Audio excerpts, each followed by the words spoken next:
So today's topic is dementia. Dementia is a quite progressive condition in which multiple cognitive function are affected severely that interfere with our day-to-day life or ADL.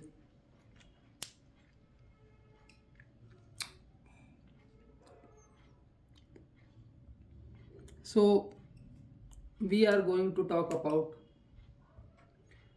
a sub overview and the types of dementia. Basically, dementia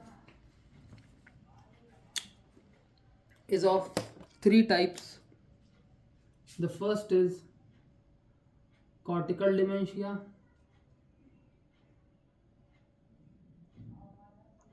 The cortical dementia basically seen in Alzheimer disease, and it shows a feature of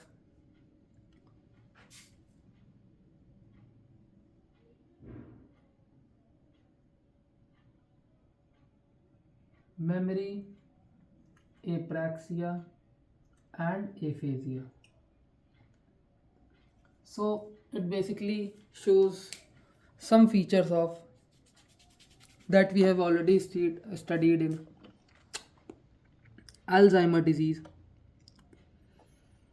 The main cause are the frontotemporal. That's why the cortical functions are affected, and hence it is cortical dementia. The next that we are going to talk about is subcortical dementia.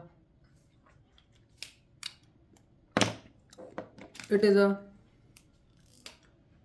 small vessel disease,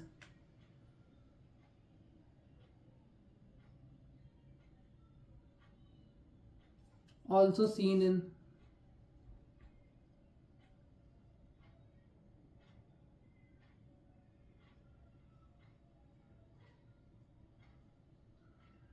or Parkinson dementia.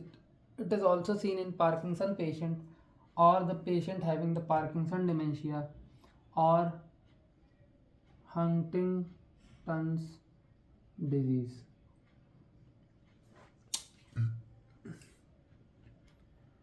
It is a progressive subnuclear palsy, and the features that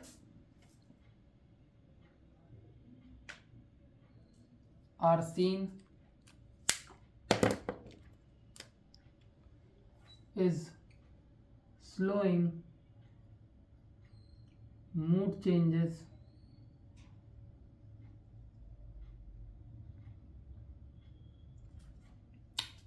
and reduced motor signs. Reduced motor movements or motor, we can say reduced motor movements.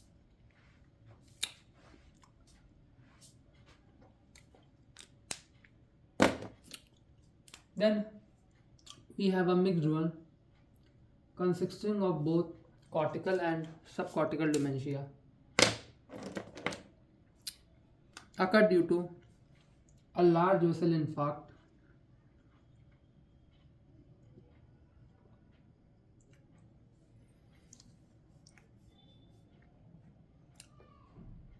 and basically shows all of the features that is shown in cortical and subcortical.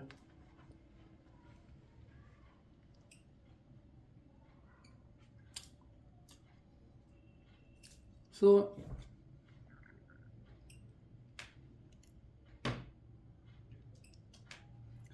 to understand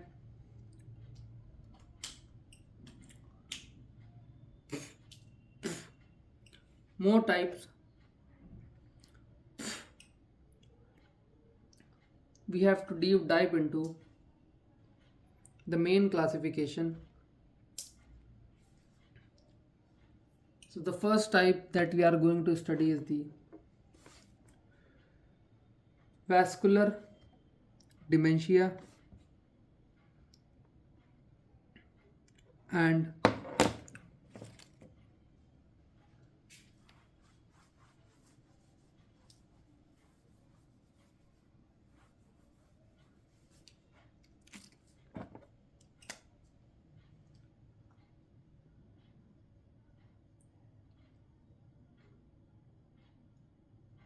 we are going to over it a single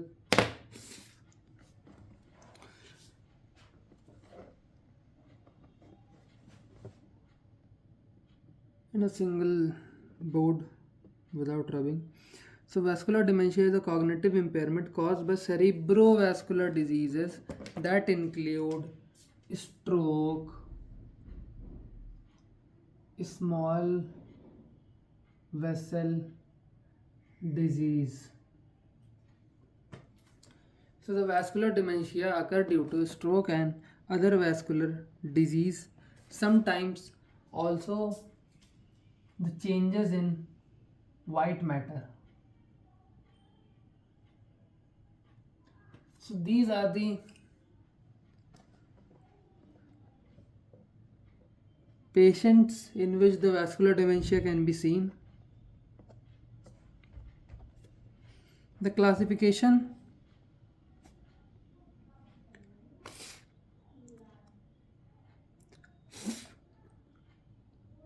is a little bit in depth. So simple classification should be understood, such as multi-infarct dementia mid. Then we have SVD, small vessel disease या dementia. Then we have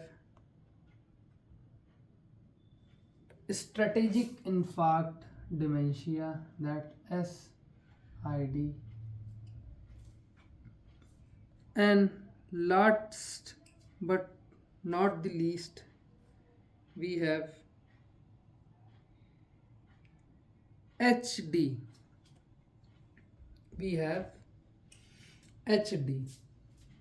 We are only going to study the one in HD because hyperperfusion dementia, hemorrhagic dementia, and hereditary vascular dementia already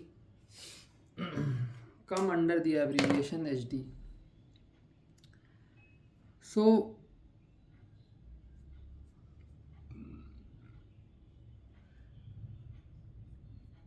to understand the multiple infarct dementia, we are using short abbreviations to cover up the topic as fast as possible. To understand the mechanism, I'm going to write some short abbreviation. I will also tell the full form of that abbreviations. So kindly understand it, or if you want to take notes, you can take notes from it also. When many multiple large vessel have infarct, then the cumulative effect of that repetitive stroke lead to dementia is known as multi-infarct dementia. To understand the pathophysiology, we have to understand that it covers multiple corticals along with subcorticals. So the infarct is in multicortical and subcortical, and each infarct destroy the brain tissue, leading to cognitive loss.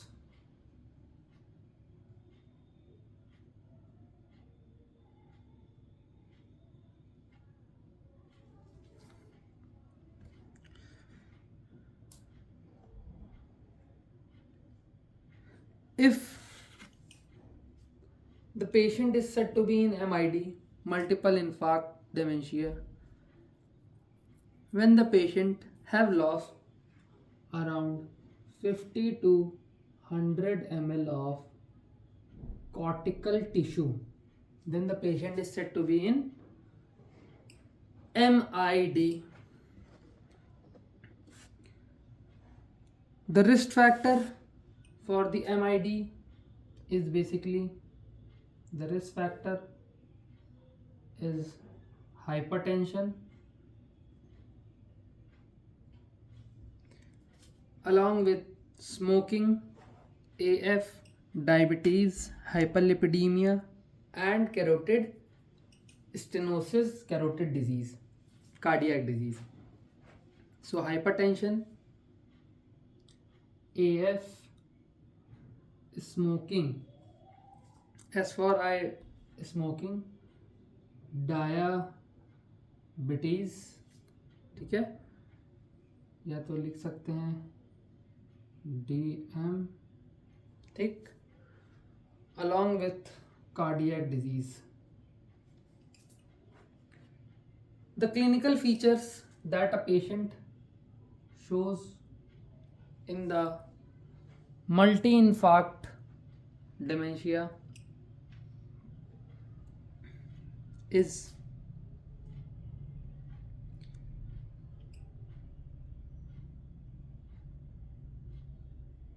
cognition,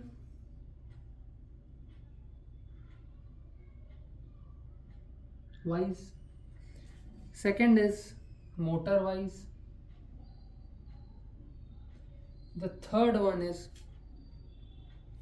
gait, and the fourth one is behavior. So in cognition, 3 to 4 things you have to remember, such as language, executive function, memory impairment, and visuospatial problems. Okay, visuospatial problems. In motor, hemiparesis, dysarthria, DR, dysarthria, dysphagia, and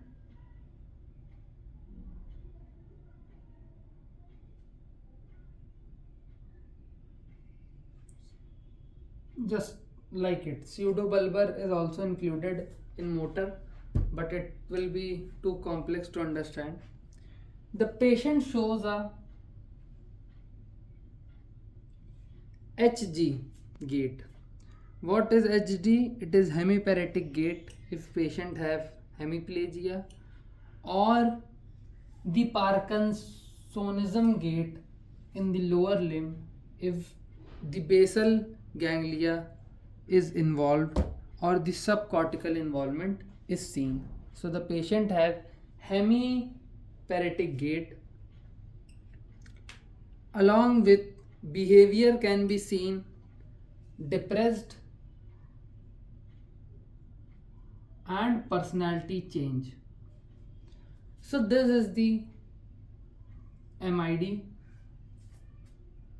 Now we are going to discuss about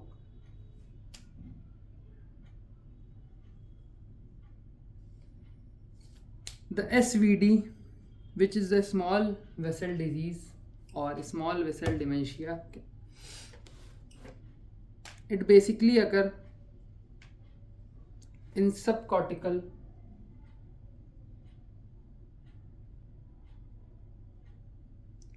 part. The mechanism is basically hypertension plus diabetes mellitus.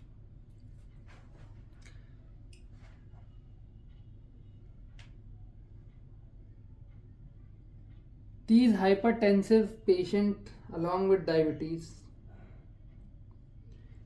sometimes due to higher hypertension level or higher BP level, can have multiple lacunar infarct. Multiple lacunar infarct.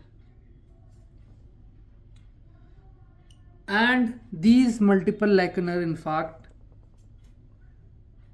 causes the white matter ischemia, which leads to the disruption of subcortical and cortical circuit, which leads to destruction of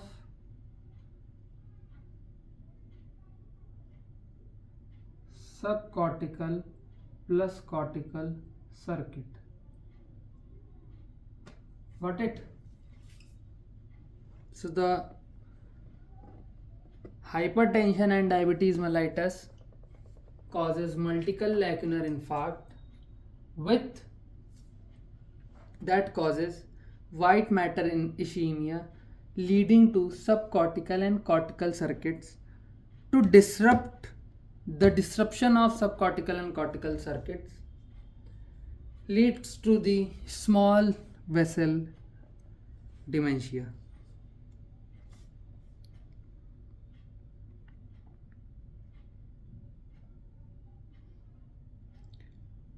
Now we have the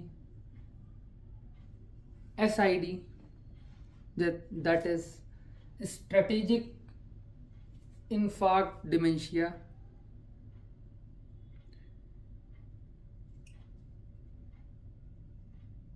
It is caused when a single infarct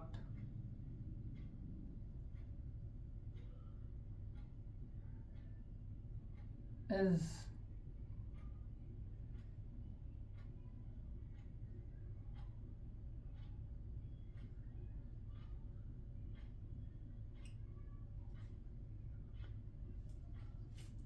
localized or specific area, or single infarct is happened in critical location, that is strategic. कहते नहीं, as we all say that बीमारी हुई भी तो यहाँ ही होनी थी, ठीक है. तो it is a kind of that thing, that a single infarct is happened in a very critical location. That's why we are calling it the strategic infarct dementia. It basically affect the first one is thalamic infarct.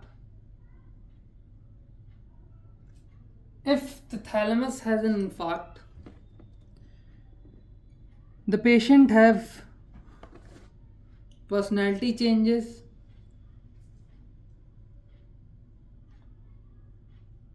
altered consciousness,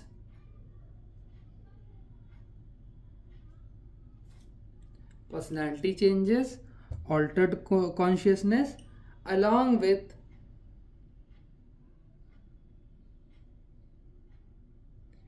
severe amnesia, SA, severe amnesia.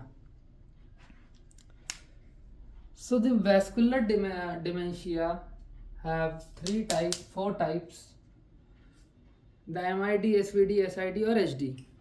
Basically it is like 3 and 3, 6 types. So we are only going to cover few in hemorrhagic, even hypoperfusion. Let's see. So the SID have a thalamic infarct. So the patient have personality changes, altered consciousness, along with severe amnesia. If the patient has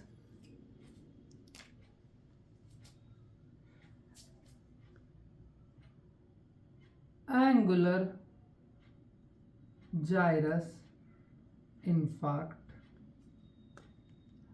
Then the patient is present with alexia plus agraphia, alexia plus a not agraphia, aphasia. So I will write aphasia. Alexia with aphasia along with agraphia.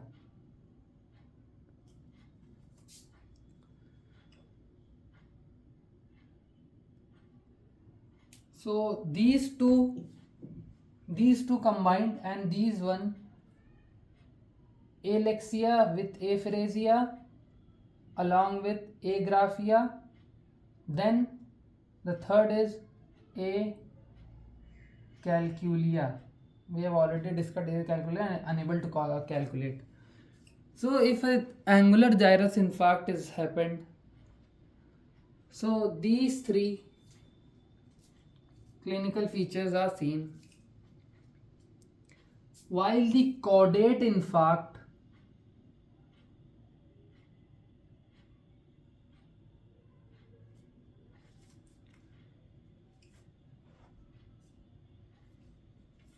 have three things: personality change, executive dysfunction. Executive function, the problems in executive function is called as executive dysfunction, and memory impairment. So these are the three type of single infarct or the strategic infarct dementia, that is thalamic, angular and caudate. Now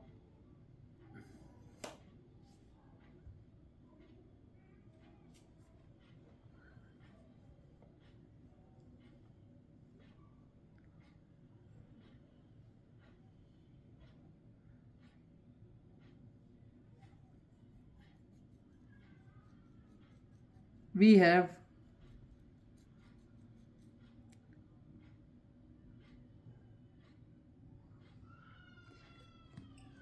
a type that is hereditary vascular dementia. We have hypoperfusion, we have hemorrhagic, we have hereditary vascular dementia. But in hereditary also, that is hereditary vascular dementia. If we can change the term anytime we want, so I basically written it over there because it does not affect the course of your syllabus. If you read hemorrhagic, it doesn't change anything. If you read hypoperfusion, it doesn't change anything. If you read hereditary, it doesn't change anything. So it's like that. So in hereditary,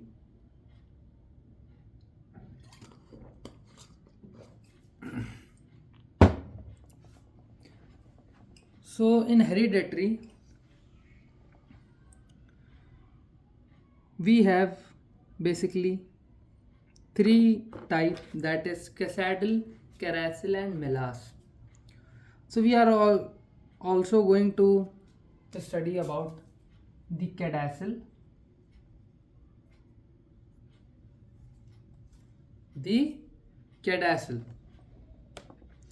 Cadacil is the cerebral autosomal dominant arteriopathy with subcortical infarct and leukoencephalopathy. So to repeat it all,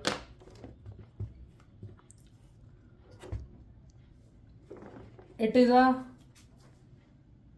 cerebral autosomal dominant arteriopathy with subcortical infarct and leukoencephalopathy.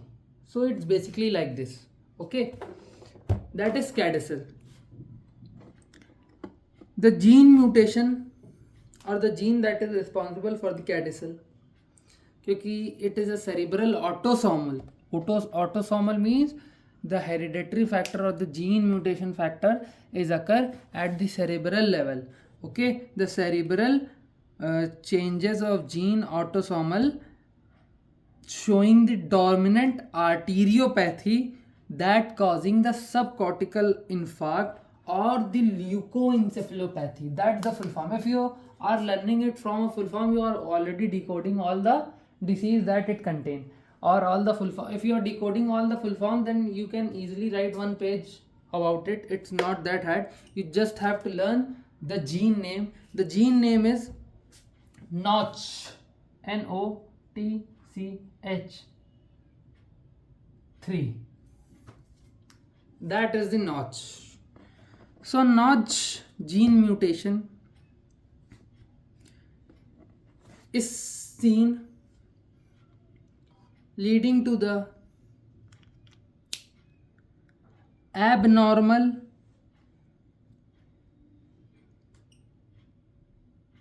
extracellular domain accumulation. Abnormal extracellular domain accumulation. ERA. Abnormal extracellular domain accumulation in smooth muscle of small fibers. In smooth muscle of small vessel. ठीक है, इतनी सी बात समझ में आई. थोड़ा सा short में इसलिए पढ़ा रहा हूँ क्योंकि ये हम लोग की रेफरेंशियल बीमारी नहीं है, तो उस पर बुरा मानने की ऐसी कोई बात नहीं ना. आप डिमेंशिया के पेशेंट को कुछ नहीं करा सकते हैं. जो अल्जाइमर में आप करा रहे थे वही सेम चीज़ करा सकते हैं. आपको बस जानना ज़रूरी है कि होता क्यों है. ठीक है, बस तो ये बात समझिए. हो सकता है आप PhD अगर करें या कुछ और करें तो उसमें जो है आगे चल के आपको फ़ायदा देखने को मिले, पर अभी करंटली के टाइम पे ऐसा कुछ फिजियोथेरेपी मैनेजमेंट इसका खास बना नहीं है. So we are discussing about the HVD and the cadasal, that the gene mutation notch 3 causing the abnormal extracellular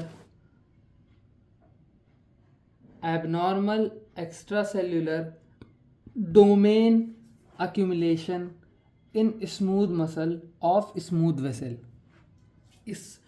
There is an accumulation of extracellular domain in a small vessel that is present in smooth muscle. Okay, so these lead to the fibrosis of a small vessel, leading to recurrent subcortical infarct,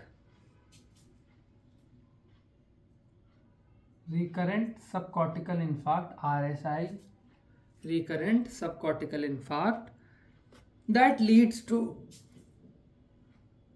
dementia. So this is the thing. The clinical feature that can be seen in cadasal,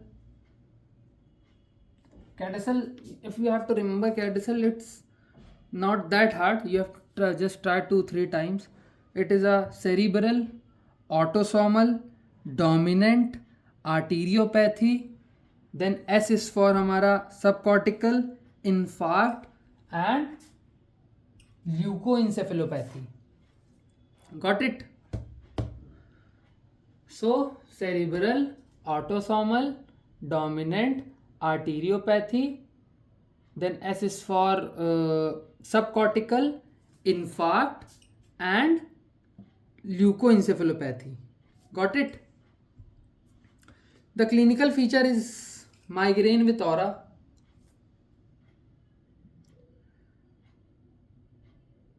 depression and gait disturbance. Migraine with aura,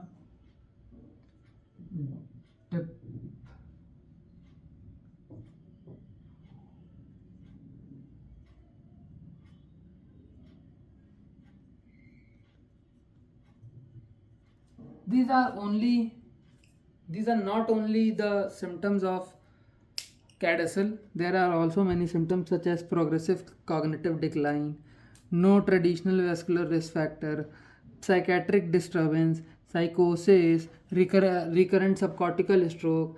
So these are also the other factors. The patient with the CADSL have a very interesting or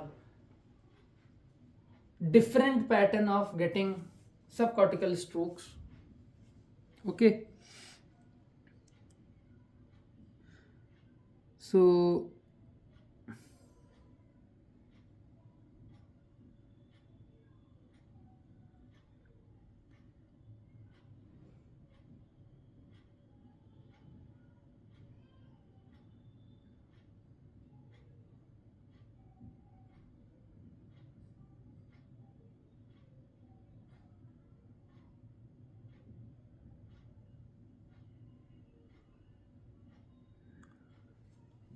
there are also many disease. A dementia can be seen as a symptoms.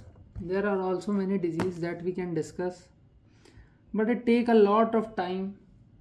It is a time taken disease, and it can be done overnight, such as Huntington disease dementia, subcortical dementia, more in detail.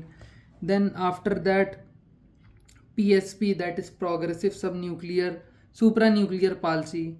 Then after that you have to understand the MSA, that is multiple system atrophy. Then HIV associated neurodegenerative order. Then the Wilson disease also known as the hepatolenticular degeneration. Okay, then the white matter changes, the neurobiological or the neuroimaging in the vascular and subcortical dementia. Why the white matter change? The white When the white matter change of the brain, it is also known as leukoarasiosis. Okay, leukoarasiosis. So there are many type of thing in dementia. The diagnosis is also a different task for even a good physician can't differentiate if he or she doesn't know the all type of dementia. So it's basically different to diagnose between the Alzheimer disease, the dementia one, the dementia having different kind of diseases such as Wilson, Huntington's, Parkinson, and XYZ diseases that we have talked. The medical management is different according to different. If someone is treating the vascular dementia, then there are a drug called SSRIs, that is citalopram, that is given by central line. So there is other type of things which are in too depth that is not being viable to us, and that it is not going to affect our physiotherapy treatment. The treatment should be as same as the Alzheimer disease. We are studying the dementia due to its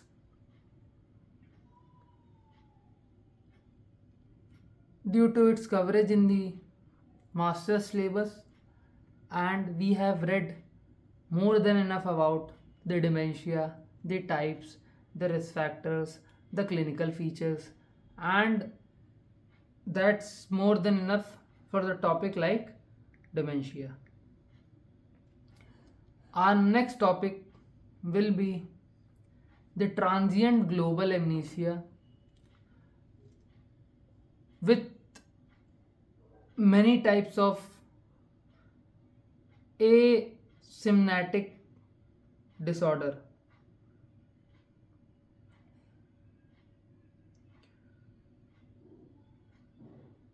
To understand the dementia, the Alzheimer disease, we must learn about a memory, how the memory works, what's the anatomical structure, how the memory is formed. We don't know the pathophysiology. not the pathophysiology, just the physiology of how a memory created. So to understand it, the next lecture will be how a memory is formed, the different types of memory, along with the type of deformity with memory, that is amnesia, in which a person is can't able to make new memories due to the hippocampal damage, or the TGA, that is transient global amnesia. It is a kind of a sudden and temporary episode of amnesia, which mainly happened from 1 to 8 hours and resolved after 8 hours. The patient was able to understand, the patient was regain its memory back, and it has a different pathophysiology as well. So there are many type of amnesic disorder in it. So I think it will be a good amount of topic,